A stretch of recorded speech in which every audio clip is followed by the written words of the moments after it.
Imagine you're 12 years old. It's the Heian period, around the 9th century. You're kneeling on the stone floor of a remote mountain monastery.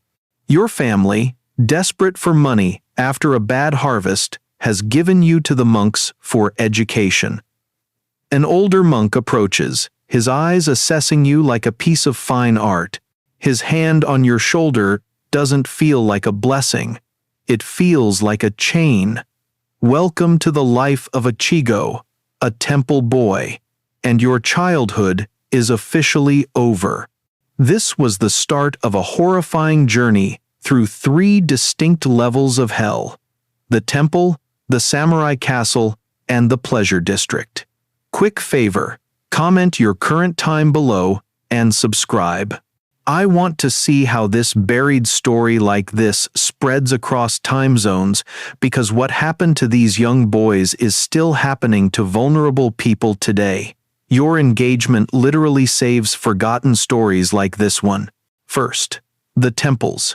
The institution of chigo emerged as Buddhism became powerful. On the surface, these boys were attendants, helping with robes, preparing tea. But behind closed doors, they were forced into relationships with their masters, older monks called nanshoku. This abuse was wrapped in spiritual language, called a sacred bond that could lead to enlightenment. It was a twisted perversion of Buddhist texts. Historical records from places like Enryakuji on Mount Hiei are filled with euphemisms, but personal diaries from monks are chillingly clear. One 12th century diary describes the instruction of a boy named Kikumaru, detailing a gradual process of grooming and abuse disguised as spiritual training. These boys were isolated, taught that their suffering was holy and that resistance was a sin. Punishment records show that boys who refused faced starvation, brutal beatings, or solitary confinement. But what happened when these boys grew up?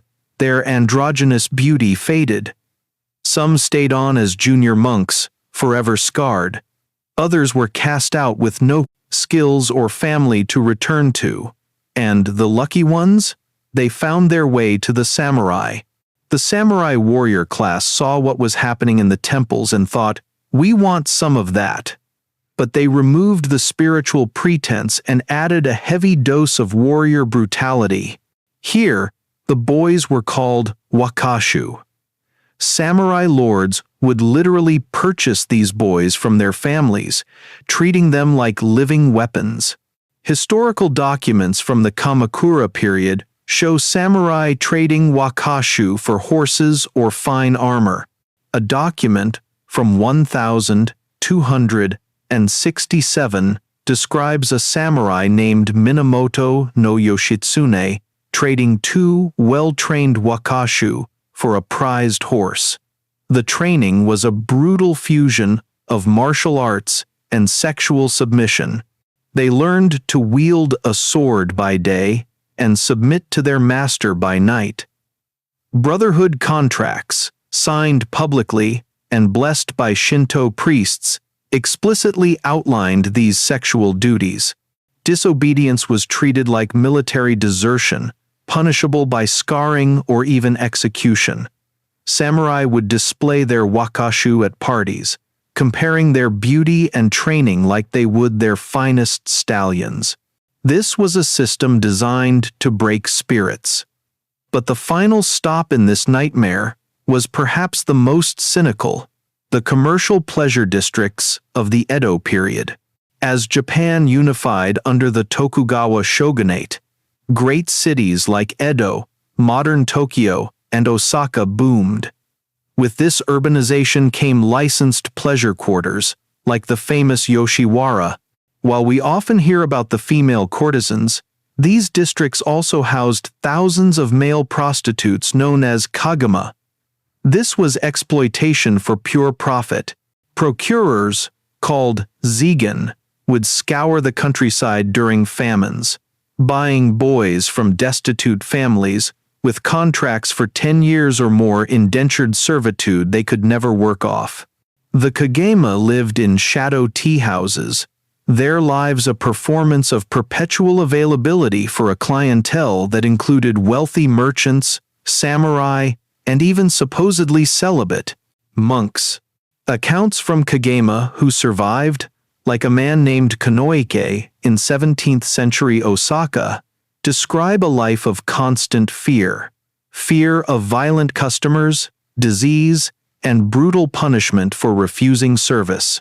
They were human commodities, and when they were used up, they were discarded. For centuries, this system seemed unbreakable. But then, something changed. The resistance began not with a battle cry, but with a whisper.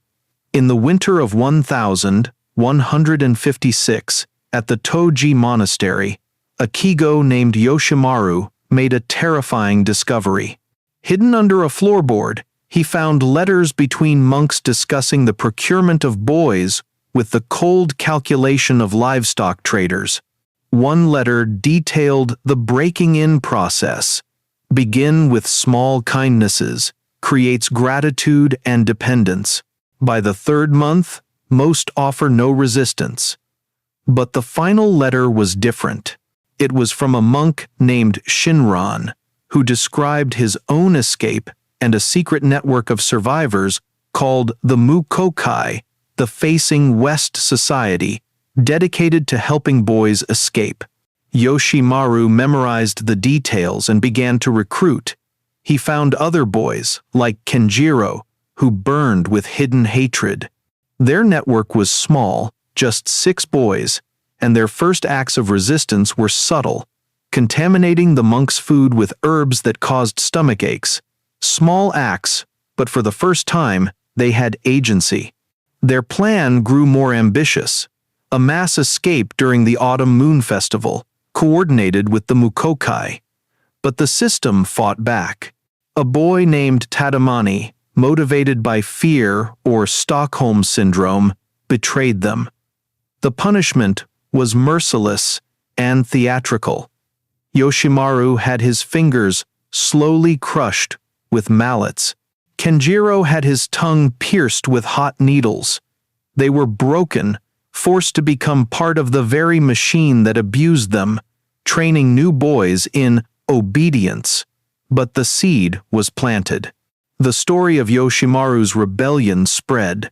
In another temple on the Kii Peninsula, a boy named Jiro learned from Yoshimaru's mistakes. His resistance was more direct. Assassination. Using poison from deathcap mushrooms, his group eliminated a notoriously cruel monk named Nichiren. This success made the monks paranoid, but Jiro realized violence had its limits. So, he pivoted to a more powerful weapon, information. He began meticulously documenting the abuse, financial records, medical evidence, and testimonies from other boys. He smuggled this dossier to sympathetic former samurai-turned-monks who used their influence to get it to provincial authorities. This was a turning point. For the first time, the government was forced to look. Investigations were launched. New regulations in 1189 from the Kamakura shogunate required external oversight of chigo training. It was a limited victory, but it was a start. It proved their voices could be heard. The resistance evolved. Networks connected across Japan. They didn't just help boys escape. They created entire survivor communities. One former chigo named Dogen established a trading company in the port city of Sakai that employed dozens of survivors and acted as a secret hub for the resistance. They created safe houses, new identities, and, most importantly, alternative families. These communities proved that life after the temples was possible. This knowledge was revolutionary for boys still trapped inside. The unthinkable freedom was now a tangible goal. The movement grew from a whisper to a roar. Former chigo became doctors, teachers, merchants, and even government officials. They used their positions to create lasting change.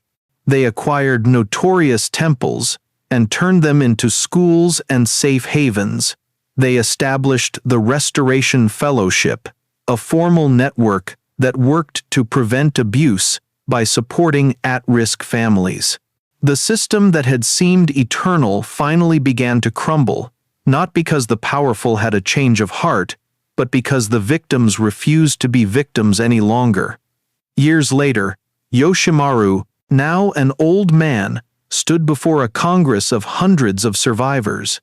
He spoke of Jiro, the boy who once dreamed of the ocean, now a master shipwright. He spoke not to celebrate the end of their pain, but to acknowledge that their work was not finished.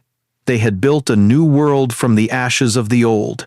The chains of ceremony and shame were broken, not by a hero, but by ordinary people who chose extraordinary courage. The temple bells still rang, but their sound had changed. They were no longer a signal for silent suffering, but a reminder that no child should ever have to face that darkness alone.